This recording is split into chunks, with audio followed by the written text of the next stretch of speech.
शादी होने के बाद ये हॉस्पिटल में काम करते थे, मैं डॉक्टर के पास ज्वाइन कर रहा था। ऐसा मेहनत करते करते हम थोड़ा थोड़ा पैसा जमा करने लगे। छोटा छोटा मशीन्स लगा के आटा चक्की लगाई। फिर उसके बाद मैं ड्राइविंग का काम करता था, मगर जिंदगी थोड़ा माइनस में चल रहा था। तभी हमारे जिंदगी में स्टेज आया। वैसे बिजनेस को बिगिनिंग के साथ बहुत पैशनेटली बिल्ड कर रहा हूँ। आज मैं वेस्टेज में ड्यू सिटी लेवल पर हूँ।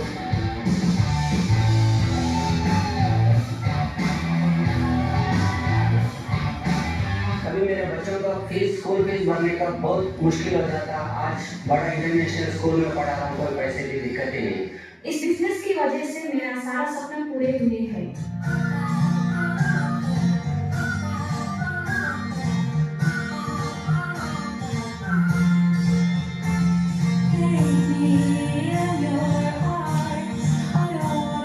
अभी शॉपिंग करने में भी बहुत मजा आ रहा है। कितना भी जो होना वो ले ले।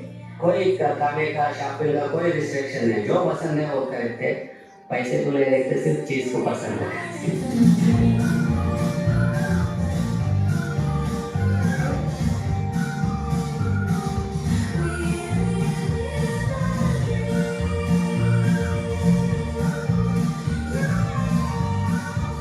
हम जब दिल्ली गए थे एफआरयू मीटिंग में तो बहुत हैप्पी लगा था।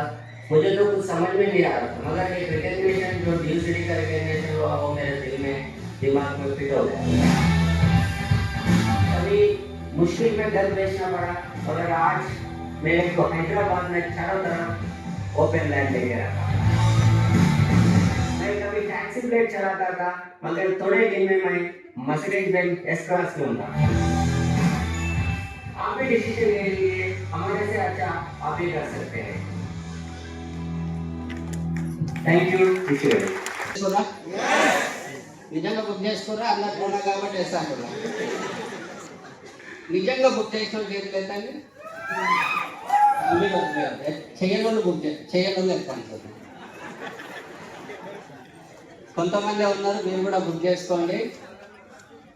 ఇప్పుడు వీళ్ళని బయటకు వదిలేస్తారు కదా, ఎవరైతే దొరికొచ్చారో చేయని వాళ్ళు చేయనే పట్టుకోండి. ఇస్తావా? ఉంటాయండి. సో నిజంగా హ్యాపీగా ఉందండి. నా ఏమి చూశారు, ఆ ఏమికి ఒక స్టోరీ, నేను వెస్టీజ్లోకి వచ్చిన తర్వాత ఒక స్టోరీ ఉంది. నేను వెస్టీజ్లోకి వచ్చిన తర్వాత చెప్తాను. నాది ఏది ఎక్కడ చెప్పనని నేను కొట్టేసుకున్నా. సో వెస్టీజ్లోకి వచ్చిన తర్వాత కూడా నా సిచ్యువేషన్ అంతేం బాగలేకుండే. వెస్టీజ్లోకి వచ్చే మీ అందరినీ నేను అడుగుతున్నా, అంత హ్యాపీగా ఉండి వెస్టీజ్లోకి వస్తామా, లేకపోతే కొంచెం బాగుపడదామని వెస్టీజ్లోకి వస్తామా? ఎంతో కొంత అప్పు ఉంటుంది, జాబ్ నుంచి ఏదో ప్రాబ్లం ఉంటుంది, సంథింగ్ ఇట్లాంటివి ఉంటాయి. Yes are no? సో మనం బాగుపడదామని ఆశతోనే వస్తాం కదా. అంతా బాగుంటే ఇక్కడికి వస్తామా? అంటే మీరు బాగాలేదు, మీరు ఎవరు బాగాలేరు కదా. పాపం ఎన్ని పరిశాన్లు ఉన్నాయో భగవంతుని కోరుకుంటున్నా, వీళ్ళకి ఇంకా పరిశాన్కి. ఎందుకంటే ఎంత ఎక్కువ పరిశాన్ ఉంటే అంత ఎక్కువ పని చేస్తారు. పరిశాన్ లేకపోతే నడుస్తుంది, కానీ నడవని అంటారు. సో నేను కూడా ప్రాబ్లంలు ఉండే వెస్టీజ్లోకి స్టార్ట్ అయ్యాను. మీ అందరికి తెలుసు, ఇల్లు అమ్మేయాల్సి వచ్చింది. ఆ ఇల్లు అమ్మేటప్పుడు నా సిచ్యువేషన్ ఏం బాగలేదు. ఇల్లు అమ్మేసినాము, సామాన్ చదువుకొని పోతుంటే నిజంగా చాలా బాధ అనిపించింది. మీరు ఒకసారి నా ప్లేస్లో ఉంటే ఆలోచించండి. ఇల్లు అమ్ముతున్నామంటే అంతకు ముందే బంగారం పోయినట్టు, నేను చేస్తున్న పని కూడా రోడ్డు మీదకి వచ్చినట్టు. లాస్ట్ ఆప్షన్ ఏముంటుంది అమ్మడానికి? ఇల్లు ఉంటుంది. కాబట్టి లాస్ట్ ఆప్షన్కి వచ్చాను కాబట్టి దానికన్నా ముందు అన్నీ అమ్మేసినాం మేము. ఆ సిచ్యువేషన్లో ఆ గల్లీలో మొక్కలు చూపించుకోలేక ఇల్లు అమ్మినా కాబట్టి 3 గంటల రాత్రికి ఆటో ఆయన వస్తే బాగుందని ఎదురు చూస్తున్నా.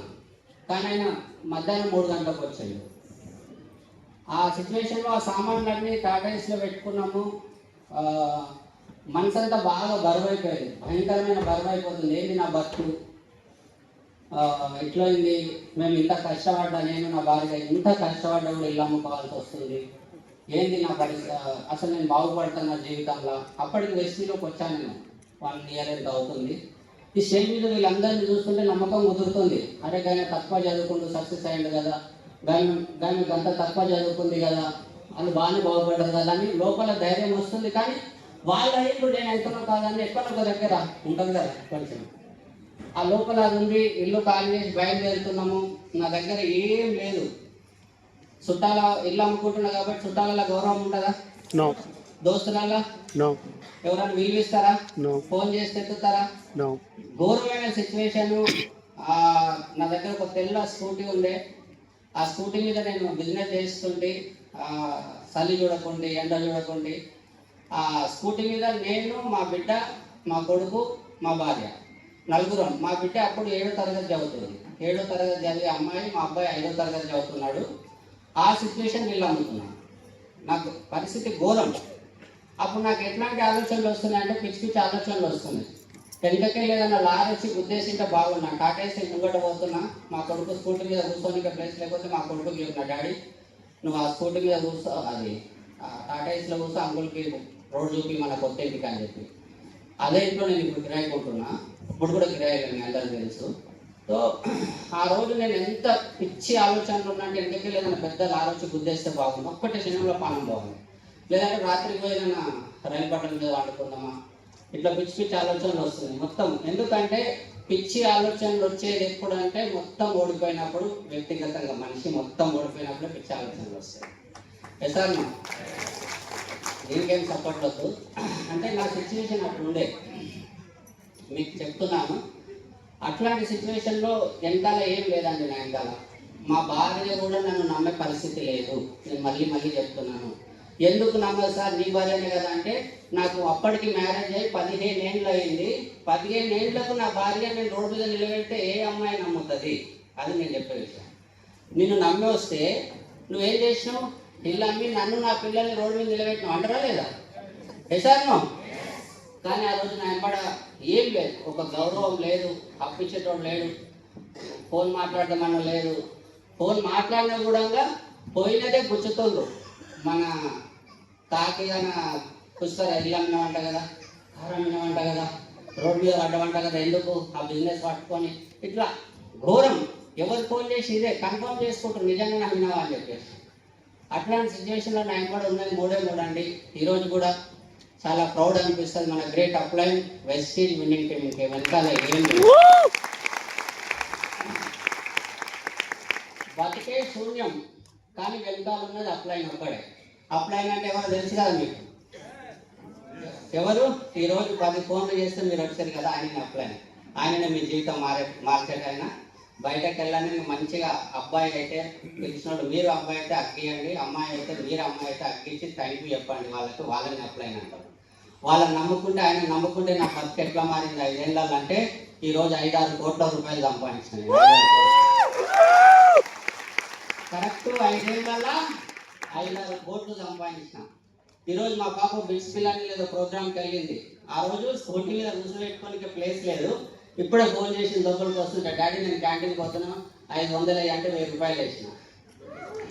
ఎందుకంటే ఒక మాట వినండి, మనందరికి మనసులో ఉంటుంది, నాకంటే నా కొడుకు, నా బిడ్డ హ్యాపీగా ఉండాలి. ఎసార్నో. నాకు ఈ వెస్టీజ్ బిజినెస్లోకి వచ్చినప్పుడు 5 రూపాయల భోజనాలు ఉంటాయి మన హైదరాబాద్లో, చాలా మందికి తెలుసు. 5 రూపాయల భోజనం కాడ నేను 10 రూపాయలు ఇస్తే 2 కప్పులు పెడతారు. ఎవరైనా తిన్నోళ్ళు ఉండొచ్చు, కష్టాలు ఉన్నోళ్ళు. 10 రూపాయలు పెట్టి ఒక నిమ్మకాయ కూర 2 చారు పోస్తారు. ఆ బువ్వ తీసి బతికినగా నా కొడుకు, నా బిడ్డకు ఆ కష్టం రావద్దు అనుకున్న 5 ఏళ్ళు తిరిగేసరికి వాళ్ళు 500 అడిగితే 1000 రూపాయలు ఇస్తున్నారు. ఆ రోజు నా కొడుకు టాటా ఏసీలో వచ్చాడు, ఈరోజు నా కొడుకు మర్సిడీస్ బెంజ్లో తిరుగుతున్నాడు. ఆ రోజు ఇల్లు అమ్ముకున్నా, ఈరోజు చూస్తే 275 గంటలలో మీ అందరు ఫోటోలు, వీడియోలు గ్రూప్లలో వచ్చినాయి, చూస్తున్నారు. నిన్న కూడా ఒక సార్ వచ్చిండే యూసిడి, ఒక డైమండ్ డైరెక్టర్ మన ఇంటికి వచ్చిండే. నేను పండు కూడా దొంగలే వాళ్ళు వచ్చేది, నేను వాళ్ళతో ఒక వీడియో చేసి పంపించినాను. తో ఎవరో ఒకరు వస్తున్నారు, ఇంటి సైడ్ వచ్చినప్పుడు కలిసిపోతున్నారు. తో 275 గంటలు దాదాపు 3 కోట్లన్నర అవుతుంది ఆ ఇంటికి. ఎన్ని కోట్లన్నర? 3 కోట్లన్నర. నాకు ఇంకొక ప్రౌడ్గా చెప్పబుద్ధి అవుతుంది, నాకు మీసాలు అయితే లేవు కానీ నిమ్మకాయలు నిలబెట్టాలంటే. ఎందుకు సార్, ఎందుకు నిమ్మకాయలు నిలబెట్టాలనుకుంటున్నాం అంటే, ఈ ఇల్లు కట్టుకుంటూ మాకు తెలిసిన వాళ్ళకే భూమి అమ్ముతుంటే 70 లక్షలు పెట్టి 1/2 ఎకరం పొలం కొన్నాను నేను. ఇప్పుడు గట్టిగా సపోర్ట్.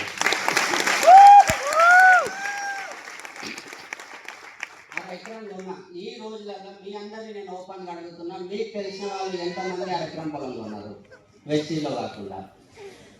హలో, ఎందుకు వాళ్ళు కష్టపడట్లేదా, వాళ్ళు పని చేయట్లేదా, వాళ్ళకి తెలియలేదా, వాళ్ళు చదువుకోలేదా? కానీ అవ్వట్లేదు. వెస్టీలో దమ్ము ఉందా లేదా? విన్నింగ్ టీంలో దమ్ము ఉందా లేదా? అప్లైన్ లో దమ్ము ఉందా లేదా? చూడండి ఎంత మారింది జీవితం. ఒక 5 ఏళ్ళు తిరిగేసరికి ఇంత మారింది. ఇంకా ఇక్కడితో నాగుతుందంటే లేదు, ఇంకా ఎక్కడికి వెళ్తో తెలియదు. కానీ మీరు ఇక్కడ వచ్చిన వాళ్ళు ఒక్కసారి అప్లైన్కి థ్యాంక్ యూ చెప్పండి.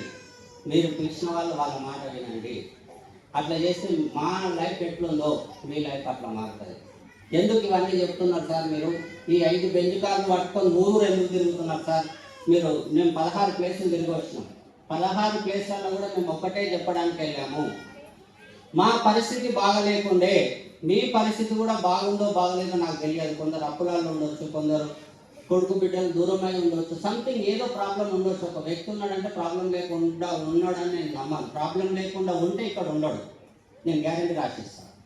ఎవరో 0.001% ఎవరో ఒకరు ఉండొచ్చు, చూద్దాం టైం పాస్ అవుతాం అంటారు. కానీ ఎక్కువ శాతం ప్రాబ్లంలు ఉన్నోళ్ళే ఉంటారు. వాళ్ళందరికీ కూడా మేము ఒక హోప్ ఇవ్వడానికి ఇట్లాంటి మీటింగ్లు కండక్ట్ చేస్తున్నాము. మాకు వచ్చినవి మేము ఉన్నాయని చూపించుకోవడానికి కాదు.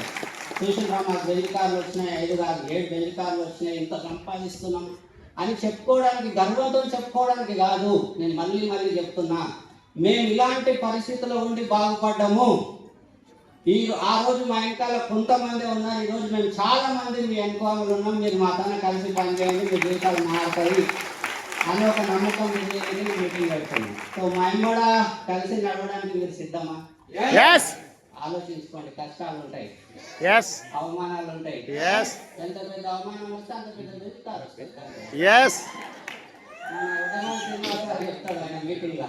సార్ నన్ను అవమానించిన వాళ్ళతో కొంచెం చాలా అంటే కలుస్తూనే లేదు, లంగాలు ఎటువంటి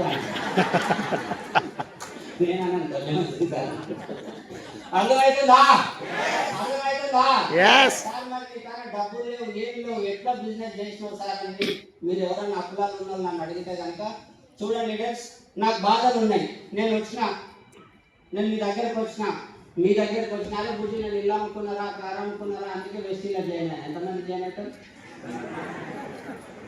నువ్వు నాశనమైంది కాకుండా మాట్లాడానికి వచ్చినవా అంటారా లేదా? అందుకని చెప్పేసి బాధలు ఎవ్వరికి ఇష్టం ఉండదు. కాబట్టి నేను ఏం చేసినంటే బాధలను కడుపులో పెట్టుకున్నా, ముఖం మీద నవ్వు స్టార్ట్ చేసిన.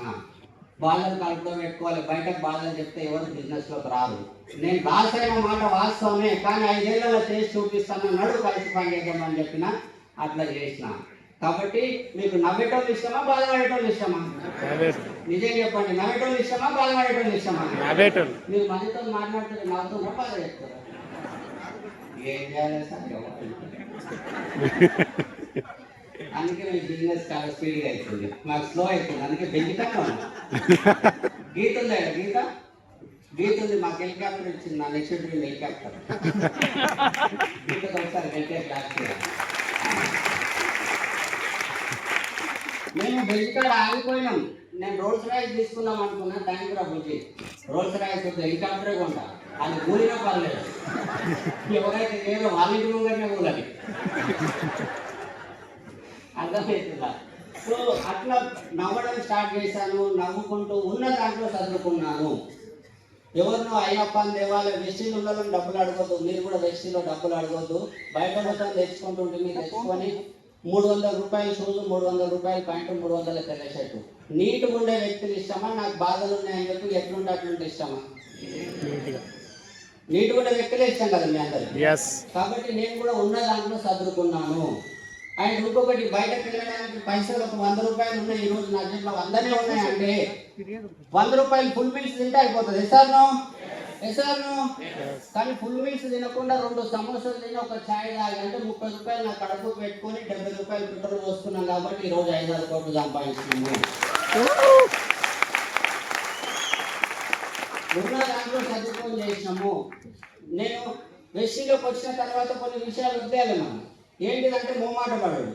ఈయన చెప్తే ఏమనుకుంటాడు, ఆయన చెప్తే ఏమనుకుంటాడు, ఫలానాలు వీళ్ళు గిట్లా గట్లా అని మొహమాటం ఉంటుంది. మొహమాటం వదిలేయాలి. ఏమనుకుంటారు బయటకు వెళ్తే, అమ్మాయిలు ఉంటారు చాలా మంది, నాకు విచిత్రం అనిపిస్తుంది. అయ్యో మేము ఫలానా కాదు, మేము బయటకు వెళ్తే ఏమనుకుంటారు, నేను ఇంత చదువుకున్నా ఏమనుకుంటారు, ఇవన్నీ వదిలేయాలి. ఏమనుకుంటారు కాదు, నాకు ఆ ఏమనుకుంటారు అన్నప్పుడల్లా నాకు గ్రేట్ అప్లై సలీం సరే గుర్తొస్తాడు. ఎందుకు అంటే అరే శ్రీనివాస్కి ఏంటి హైటెక్ సిటీకి వెళ్ళుంది మంచిగా పిటికి నడిపిస్తుండు ఇంత చేస్తుండు ఏమనుకుంటాడు ఏమో అనుంటే నా అప్పులకు నేను ఉంటుండినా పోతుండినా. హలో, ఎంత చెట్టుకి ఎంత చెట్టుకి కాబట్టి ఎవరు ఏ ప్రాబ్లం ఉంటుందో తెలియదు కాబట్టి ఏమనుకుంటారో కాదు ఏమైపోతారో అని బిజినెస్ చెప్పండి. ఏమనుకుంటారో కాదు ఏమైపోతారు చెప్తారా మీరు? నాకు నమ్మకం కుదరలేదు. ఎందుకంటే మనము ఏదైతే వీక్నెస్ అనుకుంటున్నామో అది అసలు మన బలం అదే. ఏదైతే వీక్ పాయింట్ అనుకుంటున్నామో అదే మన బలం. అరే నువ్వు ఇంత చదువుకొని బిజ్ చేస్తున్నావు అంటే నేను ఇంత చదువుకొని చేస్తున్నావు నిజమే. అరే నువ్వు అమ్మాయి పిల్లలు వదిలేసి తిరుగుతున్నావా తెలుగులో ఇట్లా అంటారు. మనలు ఫ్రీకి ఇస్తారు కదా దాన్ని ఏమంటారు నాలెడ్జ్. సలీం సార్ గట్టే క్లాస్ తెలుగులో ఉచిత సలహాలు ఇచ్చిన ఉంటారు. ఇక్కడ సవితమైన ఇంతకుముందు సింహాచార్య సార్ మాట్లాడేది కదా, వాళ్ళ పిల్లలు స్కూల్కి వెళ్ళి వచ్చి అట్లనే ఆడుకుంటే రాత్రి 11 గంటలకు వచ్చి ఉడకని నిలబెట్టి పండబెట్టుంది. ఆ రోజు ఏడ్చింది వాళ్ళకి గుర్తులేదు కానీ ఈరోజు పెళ్లికాలం తిరుగుతుంది అదే గుర్తుంది వాళ్ళకి. అర్థమవుతుందా?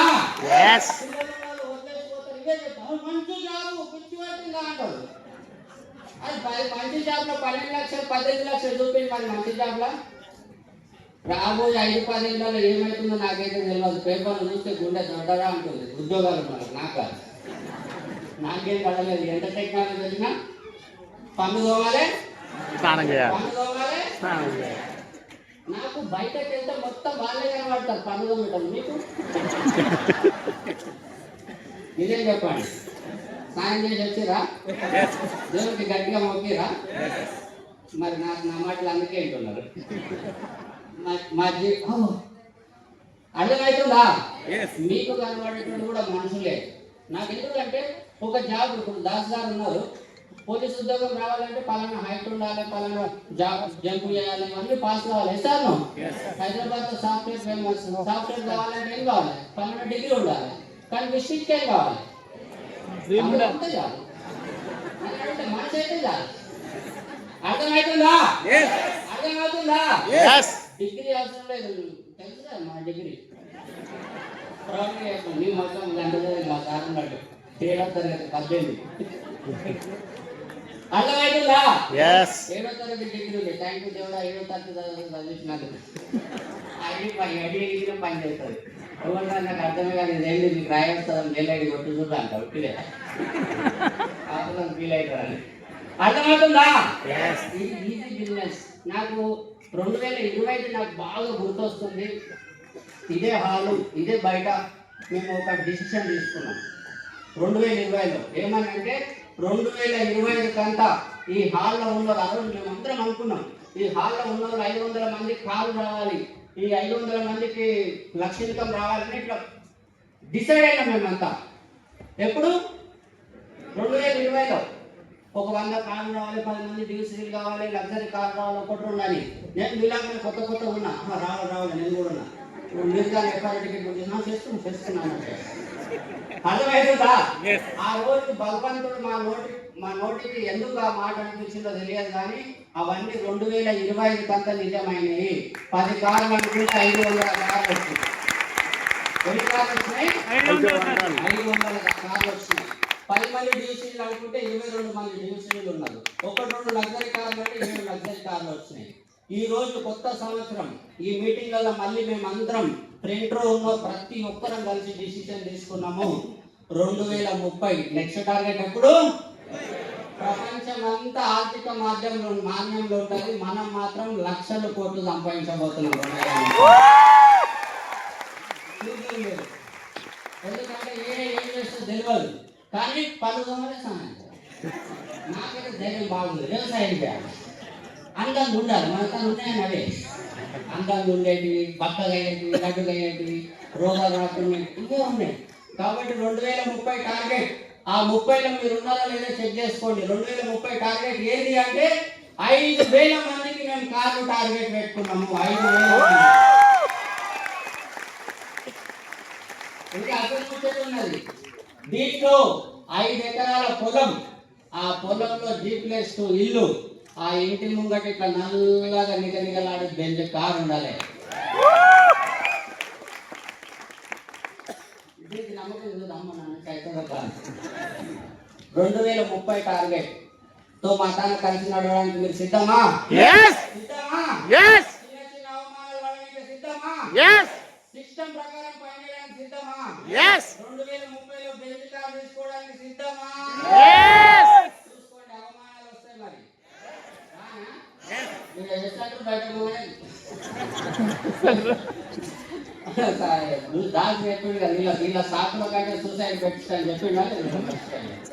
అర్థమైందా?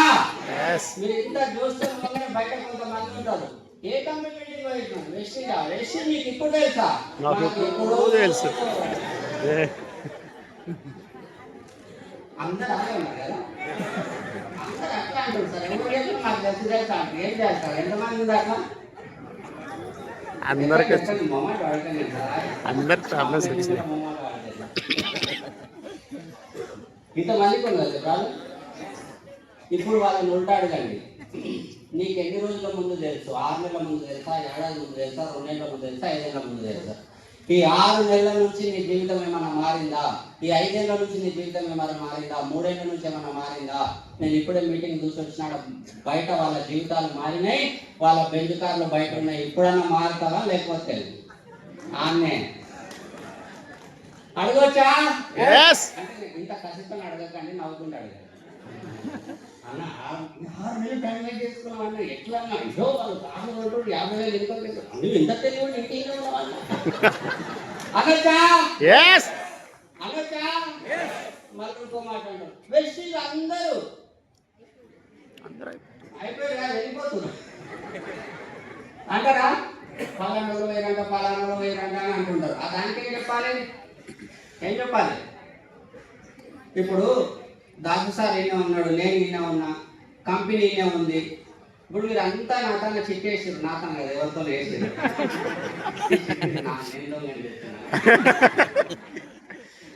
ఆ చిట్టైన కనబడతలేదు, ఎవరు దొంగ? మీరంతా చిట్టేసారు, ఆ చిట్టైన కనబడతలేదు, ఎవరు దొంగ? చిట్టైన దొంగ. ఇప్పుడు నేను ఈయన ఉన్నా, అందరూ ఈయన ఉన్నాం, అప్లయన్స్ అందరూ ఈయన ఉన్నారు, కంపెనీ ఈయన ఉంది, రోజు సండే ఈయన మీటింగ్ అవుతుంది, వాళ్ళు కనబడతారు, ఎవరు దొంగ? ఆయనే దొంగ. నేను అంటలేదు, మీరే అంటారు. అర్థమవుతుందా? కష్టం చేతగానోళ్ళు లేకపోతే ఇగో వచ్చిన వాళ్ళు, పాపం జనానికి ఇగో వచ్చింది. మన పిల్లలే పెద్ద మనుషులు ఏం చెప్పారు? ఎంత ఎదిగితే అంత ఒదిగి ఉండాలి.